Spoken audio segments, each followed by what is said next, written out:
Hey, what's up guys, it's Anthony here from Book Success, and in this video we're gonna hold a book discussion about this book here, Breath by James Nestor, The New Science of a Lost Art.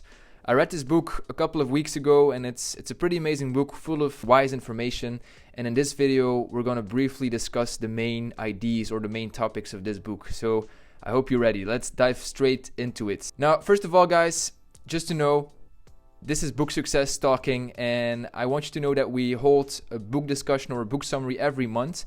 So if you're interested in, getting the key takeaways of some pretty interesting self-development books or books about marketing, sales, psychology, philosophy, consider subscribing to this channel, all right? So let's dive straight into this book discussion. What are we going to discuss here in this video? First of all, a little bit about the author. Who is James Nestor? What did he do exactly?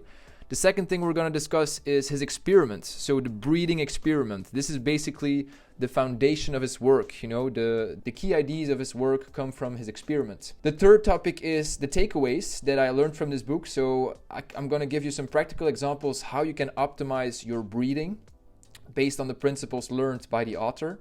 And then at the end, I'm also going to give you some practical breathing exercises that you can perform every day yourself. Okay, so stick to the end to be sure to get those exercises as well. Let's start with the first thing. Who is James Nestor? Well, James Nestor is an American journalist. He used to suffer from pneumonia, which is basically an infection of the lungs himself, for a very long time in his youth. And basically his doctor told him like, hey Nestor, or hey James, go visit a breathing coach or do like a breathing class one day and see how this can help fix your lungs. And he did that. So he took that breathing class. He was shocked by the results. He took it every week, and then he didn't suffer from lung infections anymore. He was feeling better, more productive, and then he basically dedicated his whole life to studying this topic really in depth. So he did a study on deep divers, how they can hold their breath so long and the benefits of it. So he really dedicated his life to researching and rediscovering really the science of breathing. And then, of course, he wrote this book. All right, so the breathing experiment. Let's talk about the breathing experiment. James Nestor, the author, was so fascinated by breathing, and he wanted to know what the exact benefits were of nose breathing. Okay, so he did a research experiment at Stanford University. So what he basically did is he plugged his nose for 10 days straight. So he was only allowed for 10 days to forcefully breathe through the mouth. And just try it yourself. It's horrendous. So it's pretty horrible if you try it yourself, even for a minute or two. He did it for 10 days. Immediately after those 10 days, he breathed freely for 10 days through the nose. And then he looked at, what are the variables involved, like blood pressure, heart rate, hormone levels, pulmonary function. How do these factors change after either the nose breathing and after either the mouth breathing? The results were, pretty predictable, but also pretty remarkable. He found out that breathing through the nose had a lot of health benefits. To summarize this table, so if you look at this table, after forced mouth breathing, stress-related hormones spiked, his blood pressure increased, he suffered from sleep apnea and snoring. So he tracked his sleep, and he found out that he snored for very long time. He had heightened fatigue, irritation, anxiety, and then breathed freely through the nose. And then he saw that his blood pressure dropped. He was less stressed. His snoring decreased, so he slept perfectly fine. And he got an increased focus, energy, and sense of well-being. And also his athletic performance was better when he breathed through the nose. Okay, so that was basically one of the first really big aspects of his research. That was that nose breathing is really, really beneficial to obtain maximum optimal health and productivity. So let's dive straight into the key takeaways based on that research. How to optimize your breathing? Well, the first one is pretty simple, guys. It's to breathe through your nose. So a lot of people are not aware of that they breathe a lot through their mouth, so you really have to try to breathe through your nose. So why is that? First of all, you get more oxygen into your system when you breathe through your nose. So researchers found that when you breathe in through your nose, the air is actually warmed, moistened, and conditioned and mixed with nitric oxide. So nitric oxide has two important functions. Number one, it kills deadly bacteria, and number two, it works as a kind of vasodilator on the airways, your arteries, and your capillaries. So basically, your nasal breathing alone can boost that nitric oxide 6-fold. And nitric oxide is actually a molecule that plays an important role in increasing circulation and delivering oxygen into the cells in the bloodstream. Needless to say, it's one of the reasons why you get a lot of extra oxygen and you get a lot of extra energy from nose breathing. Actually absorb about 18% more oxygen through the nose than with mouth breathing. So breathing through the nose is extremely important. And not only you get more oxygen, you also have less sleep difficulties. So it's actually really interesting. A lot of people, sleep with open mouths, so they lie down and they, breathe through their mouth. It's not you don't have necessarily a lot of control over that when you're sleeping, right? So what you can do is actually taping your mouth. I use a product called Somnifix. It's basically tape for your mouth. So you tape your mouth and you are forced to breathe through your nose when you sleep. It's a little bit annoying in the beginning, but after a while you get used to it and you actually, get fresh air through the nose and you're not suffering from mouth breathing anymore during your sleep, and it can actually help boost your health. The third thing is that when you breathe through your nose, and that's what the author says, is that when you have a lot of congestion in your nose, it's one of the facts, or it's one of the reasons why you actually have nasal congestion, is because you're not breathing through your nose efficiently. The author says that when you breathe a lot through your nose, your nasal cavities will clear up automatically. Okay, so when you do breathing exercises through the nose, excessively, your nasal cavities will actually clear up, so you will suffer less from nasal congestion as well. The second key to improve your breathing is to engage the diaphragm. So the diaphragm is actually, a kind of like a muscle here, and you really want to engage that when you breathe. Okay, it's not always easy. You have to really, consciously put your attention to it, but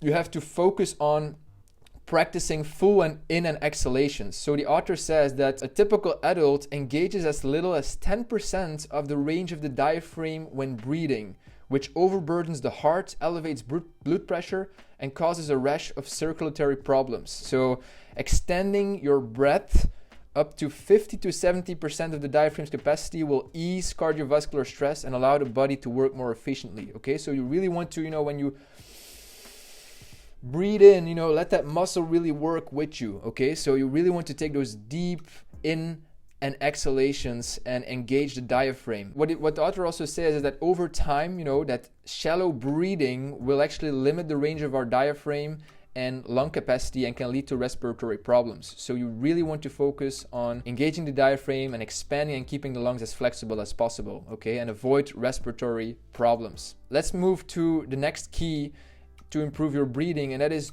do it slow and steady. Why is that important? Well, by taking longer and slower breaths, we actually allow our lungs to soak up more oxygen in fewer breaths. It's just a basic thing about balancing oxygen and carbon dioxide and keeping it at optimal levels.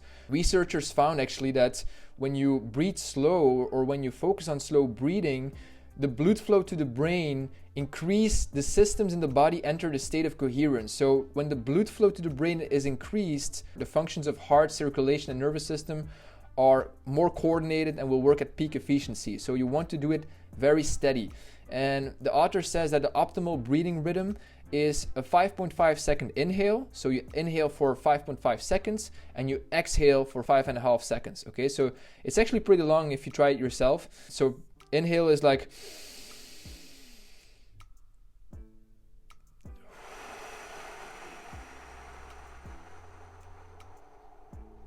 it's pretty slow, and you will not, like, just when I did it, I actually felt like an ease coming over me. Okay, so it's actually pretty remarkable how this calms your nervous system if you do this. If you practice this regularly, you will actually, limit your stress and reduce anxiety. Okay, so that is also an important part of reducing or just improving your breath. Let's look at the fourth key to improve your breathing, which is hold it. Hold it consciously. So here, you have those deep divers who actually consciously practice the art of breath holding. And these guys go in underwater and they actually hold it like for minutes. What is the benefit of this? Well, when you hold your breath, you actually restrict yourself from oxygen and build up carbon dioxide in the bloodstream. Why is this so beneficial? Well, by doing this, you will actually condition your central chemoreceptors and the rest of the brain to become more flexible to higher carbon dioxide in the bloodstream. So when you hold your breath, you will raise your carbon dioxide in your bloodstream, and you actually become more numb to higher levels of carbon dioxide, and this might help you manage or decrease anxiety. What happens when we feel anxious is we have a psychological image in our brains that says that we can't take another breath. You know, it's literally our thinking like, I can't breathe, I can't breathe, I can't breathe. So by actually holding that breath, training that exercise, you actually train yourself to say like, it's fine, I'm okay with it without breathing. I can build up that higher level of carbon dioxide in my bloodstream. It's okay, it's fine. And if you do that regularly, you actually, become more flexible to higher levels of carbon dioxide, and you actually manage or decrease anxiety. Now, to finish, let's look at 3 practical breathing exercises that you can practice at home every single day. You can do them every day or even alternate between them. Let's look at alternate nostril breathing. So I'm briefly going to discuss this. You can try this at home if you want. It's pretty simple. You just, hold your thumb and your ring finger on your both nostrils, and then you go alternately through one nostril and the other. So place the thumb of your right hand gently over your right nostril and the ring finger of the same hand on the left nostril. Close the right nostril with the thumb and inhale through the left nostril very slowly. At the top of the breath, pause briefly, holding both nostrils closed, then lift just the thumb to exhale through the right nostril. Continue alternating breaths through the nostril for 5 to 10 cycles. You just go, you hold it, you breathe out, and then you alternate. Do this every day for a few cycles, for a few minutes. It's pretty beneficial and it's pretty relaxing, all right? That's the first exercise that you can do at home. Now, the second exercise is the one that I used to do a lot, still do, and it's the most simple exercise, and it's really the most calming exercise when you're stressed or overloaded with work or you're anxious.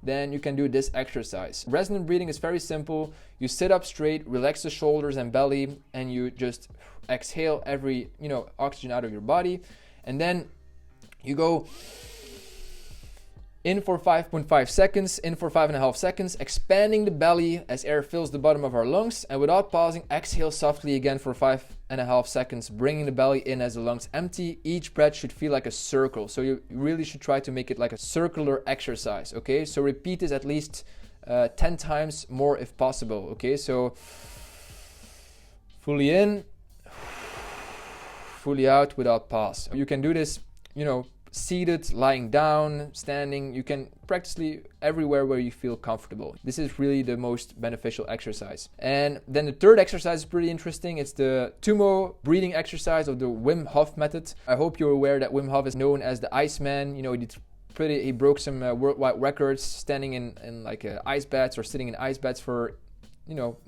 hours and hours and hours, and walking on the ice pole, doing crazy stuff.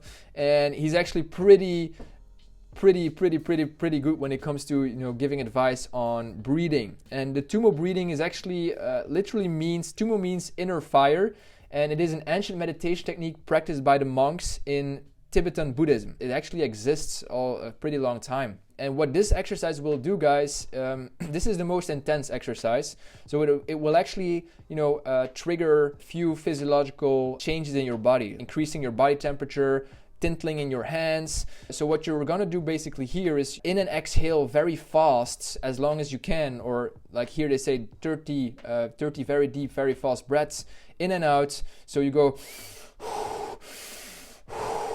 very fast, and your body temperature will rise. You will actually, what this does is it actually, in your mind, you actually create like a stress response almost. And it's by recreating that stress response that you train yourself to cope better with stress in the future. Okay, so it's like a hypothetical stress response that you create by doing this exercise. So what you do is you lie flat on the ground or sit down comfortably. You relax the shoulders, chest, and legs. You take 30 very deep, very fast breaths into the pit of the stomach and let it back out. If possible, breathe through the nose. If the nose feels obstructed, try pursed lips. Okay, so at the end of the 30 breaths, exhale to the natural conclusion, leaving about a quarter of the air in the lungs. Hold that breath for as long as possible. And then once you've reached your absolute breath hold limit, take one huge inhale and hold it another 15 seconds.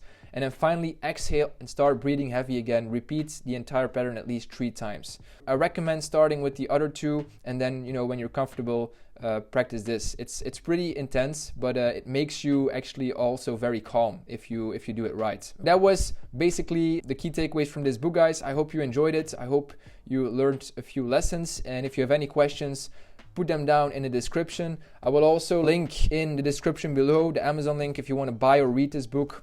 It's a great book. It consists of pretty remarkable research study. If you want to go read it, then surely check it out. Well, guys, this was it. If you liked it, give it a thumbs up this video, and I hope to see you next time. Cheers. Bye-bye.